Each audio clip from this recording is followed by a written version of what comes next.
All right, fam. You know how hard it is to become a hunter these days? Everyone's out there grinding like crazy, fighting tooth and nail just to get into some basic academy. But check out our boy. He just randomly clicks a pop-up ad on his phone and gets pulled into a god-tier server to train with legendary heroes from history. Man's starting line is everyone else's finish line. Meanwhile, back at the Hunter Academy, there's a new face in town. And get this, she's the granddaughter of the legendary sword star. Look at everyone whispering already. The family name alone commands respect. But here's the twist. Despite her insane legacy, all she wants is to be a teacher. Her family, however, hits her with a hard nonsense. Talk about pressure. To make things worse, the students she gathered bailed the second they realized the legendary sword star wasn't the instructor. They called it a ripoff, leaving her completely crushed.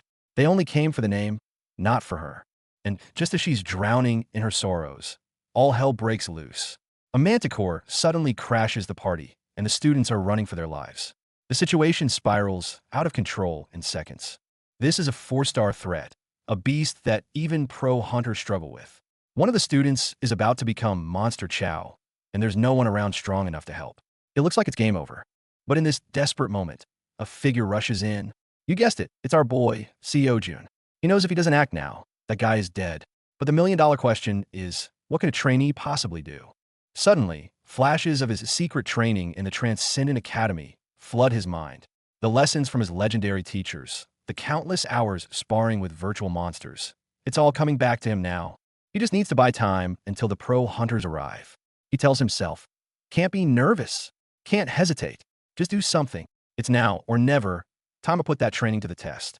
He recalls the teachings of his master, Siddhartha, entering a state of absolute focus. This is it. He's about to unleash one of their signature moves, Siddhartha's world of stillness. In his virtual training, this technique allowed him to predict the monster's every move, to see openings invisible to the naked eye. If you think before you move, it's too late. Let your senses be the judge. His master's words echo in his mind as Seojin's body moves on pure instinct. There it is, an opening. In that split second, our boy switches tactics, channeling the fighting style of another one of his legendary teachers, the overlord Xiangyu. To pluck a mountain is not simply about strength. It's about force of spirit. The lesson resonates deep within him. He has to trust himself, to believe completely in his power. I can do it. No, I have to do it. With a final roar, he unleashes Xiangyu's ultimate technique, the strength to pluck a mountain. And boom, the immense power sends the manticore flying. Everyone on site is just stunned into silence. Did a trainee really just pull that off? As the dust settles, the monster is down for the count. Our boy, all by himself, actually neutralized the threat. The absolute madman. Right on cue, the Sword Star's granddaughter finally arrives, sees the aftermath, and gets completely confused. She points to a nearby janitor and asks if he's the one who took down the monster. Our boy's face just screams, "Are you kidding me right now?" With the danger gone, his friends rush over to celebrate.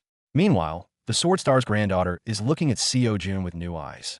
She's just found the perfect student she's been searching for. On his way home, Seo Jun checks his phone and, holy crap, his progress skyrocketed after that real-life battle. Way more effective than just lessons. This was a total win. While he's thinking about his next move, Seo Jun gets that creepy feeling of being watched. He turns around, and yep, it's the Sword Star's granddaughter, tailing him. She gets straight to the point, asking him to meet her grandfather, the one and only Sword Star. But our boy just brushes her off, saying he needs to get home for his lessons. Smooth escape. Now she's getting desperate. She lays her cards on the table, asking him to join her Hunter Academy, an academy with no students and only one instructor. Yeah, not the most convincing sales pitch. Of course, Seo Jun is hesitant. Meeting the Sword Star is a huge deal, but his secret access to the Transcendent Academy is a once-in-a-lifetime opportunity. He can't just throw that away. Seeing him about to walk away, she plays her trump card. I'll never ask you for any money. And just like that, our boy hesitates.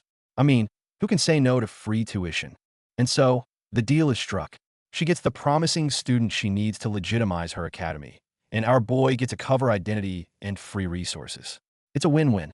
The next day, Seo Jun gets tangled in some workplace drama thanks to a coworker, which weirdly ends up firing his old boss. This just solidifies his decision to commit fully to the hunter path. This lady works fast. She immediately gets Seo Jun a temporary hunter license. Holding in his hand, our boy feels it, This is the first real step towards his dream. Not only that, but she's already reserved an entire dungeon for his training. She even lets him pick any weapon he wants from her personal armory. Talk about getting the VIP treatment. Stepping into the dungeon, Seo Jun faces a pack of kobolds without a hint of fear. After all, the monsters he fights in the Transcendent Academy are way more terrifying. And just as he thought, real-world combat is the ultimate teacher. With every kobold he takes down, he sees his course progress on his phone shoot up. The feeling is absolutely addicting. Watching Seo Jun tear through the monsters like they're nothing, the Sword Star's granddaughter is completely astonished. He doesn't fight like a rookie. He moves like a seasoned veteran.